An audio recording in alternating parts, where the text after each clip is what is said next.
In this brief podcast, we're going to discuss why technical training is so relevant to swimming as opposed to other disciplines within triathlon. Swimming basically utilises an open kinetic chain.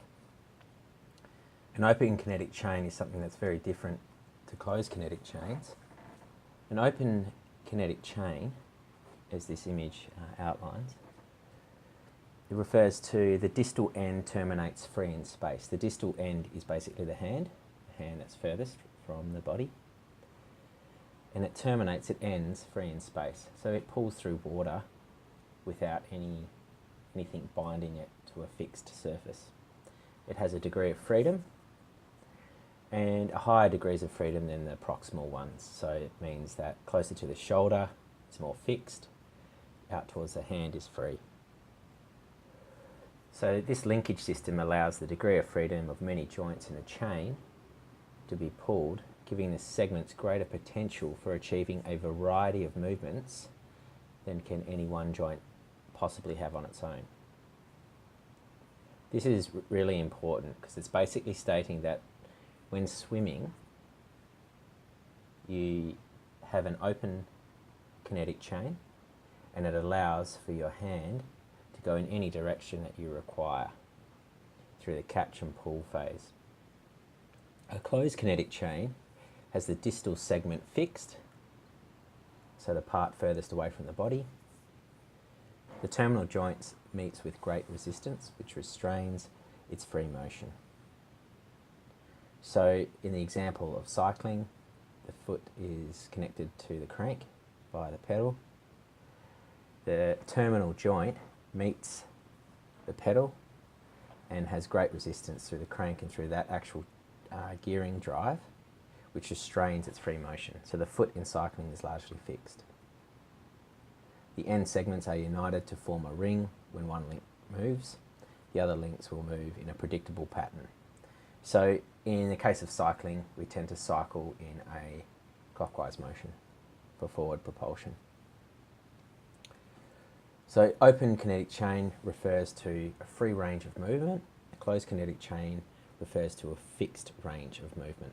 The same is actually also true through the running phases. In running, you have a contact phase, mid-stance phase, and then propulsive phase. So even for running, there's a closed kinetic chain. The foot is in contact with a fixed surface and then derives from the ground reaction forces a propulsive phase. So again, the whole kinetic chain of the lower limbs and the body is closed. This differs significantly from swimming. Swimming occurs in an open environment. The hand enters the water, catches, and then pulls through, exits at the hip. At no point is it fixed. This open kinetic chain therefore means that should the arm or hand deviate from a fore and aft movement pattern, such as lateral movement through the pull phase or finger width, it therefore means that this open kinetic chain is compromised. So ensuring that all of the power and pull through the forward crawl stroke needs to be attributable to forward propulsion and not lateral movement. So there's a lot that can be done because of the open kinetic chain of the swimming technique in order to make it more efficient through water. Very, very different concept to cycling and running, where it's a closed kinetic chain.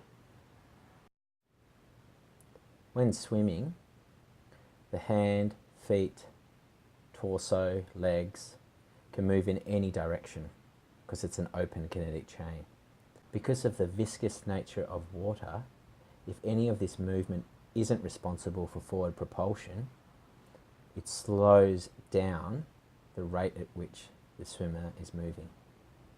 Therefore, technique training needs to be precisely applied and regularly seen to within a swimmer's training diet. Stroke rate, stroke length are two variables that can be monitored in order to look at variables associated with economy through water. Exercise Institute has weekly technique training sessions in order to get the most out of the athletes that we work with.